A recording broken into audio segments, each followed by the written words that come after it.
That's America waking up. Yeah. Glenn Beck, this weekend was America waking up. I don't care what they say about it. And they're going to say everything bad about it. Even some of our own friends are saying bad things about it. It's a process of awakening America's people. And I truly believe America, when they're awakened, generally are intelligent enough when they look at the actual facts and figures to find the truth and connect on it.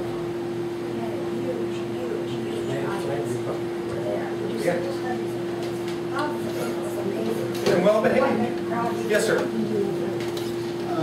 I'm in the building business, and I see our jobs depleting because they're mandating more and more rules and regulations on it, just like they did the auto industry, and that's creating more costs to the homeowners, and it's cutting in on our business.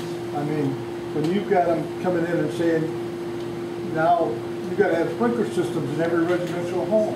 You've got to have a certain energy code. You've got to have renovate right if you're doing remodeling on a pre-78 home.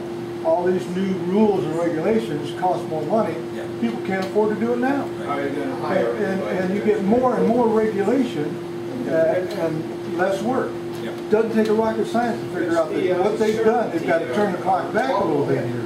If you want jobs, you've got to stop this free trade thing. You've got to put people to work in America, not in some other country. And who cares about whether we compete on a world trade economy? Because I don't want to ride burros. I don't want to live in the slums of China. This is not America. We don't want that world even trade thing. We sure want to market our goods to China, though, don't we? What goods? All depends.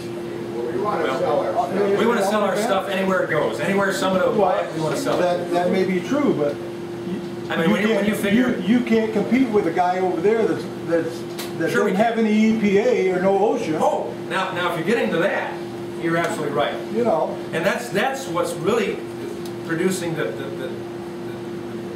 problem with trade and the imbalance there. Is the fact that this government has put so many restrictions, excessive regulations, taxes on doing business that we can't compete. There's not a carpenter that swings a hammer in the United States. There's not a welder that works in industry.